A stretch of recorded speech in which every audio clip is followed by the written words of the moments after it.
یا اینکه الله چی میگه؟ وقفوهم انهم مسئولون، بخیزونید اینها را، اینها مسئول بودن، اینها وظیفهشون بود، اینها وظیفه جانی و ایمانیشون بود که یک برادر مسلمان شونه، یک هموطن و یک همملت شونه از ظلم و ستم این ظالم رحمان رو آگاه میکردن. والله قسم علمی خواندگی شما دیگه فایدهتون نداره. یک خیلیش دم برآورده است، اولی هم خوانده است. نخونه دیگه، وقتی خوندن تون گذشت، وقتی عمل و مبارزه آمده است.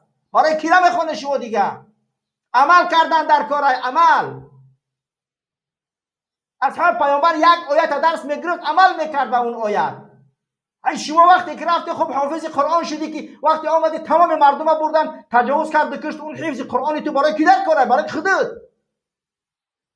یک کار کن برای ملت، برای این امت یک خدمت انجام بدی.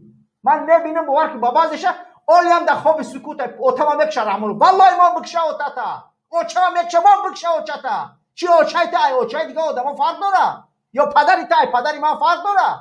یگان پدر همه پدر مادر برای انسان نزدیک است، ولی برای چی شما خاموشه؟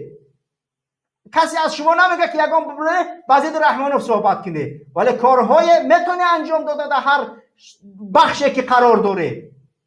یکی ما یک ابزن رحمانوف فلان کار میکنه. آیا رسول اکرم از مکه هجرت نکرد به مدینه و دختراش در مکه نبودن؟ اقلا الگوتون محمد صلی الله علیه و سلم قرار بتیه؟ اقلا الگوتون پیامبر خدا را قرار بتیه؟ باور بکنید من وضعیت این ملت هم میبینم روز بر روز تباه شده است، از زیایش از عادیش تباهتر شده است. بعضیش رحمانو کشته است، بعضیش با کرونا ویروس بردن آبود داره، بعضی دیگه‌اش تهمت داره، زندان داره، بعضی دیگه‌اش خائن گفته در کافتکا قرار داده است. ولی باز همین مردم رنگی ترسو شده، مرغ شده شتگیان. وقتی مرغ میگم خرتو نکنه، یکم مرغا هم ملاهای بو مرغای کلان قط قط میکردی. انا اونایی که در سعودی خونده، انا اونایی در پاکستان خونده، انا اونایی در مصر خونده، انا اونایی که در سوریه خونده، انا اونایی که در وقتای آبادی سوریه را در نظر دارم، با هزار خش شرحش نکنید، در جامعه هایی که در سوریه تحصیل کرده ولی آمده کارتون فقط چی است؟ چریدن خوردن گشتن. آیا دنیا و زندگی چریدن خوردن گشتن نیست؟ خدمت کردن در کار برای این وطن، برای این ملت. این دین ایمان نیست، این وطن تنها وطن ایمان نیست، این ملت تنها ملت ایمان نیست، مبارزه تنها مبارزه وظیفه ایمان نیست.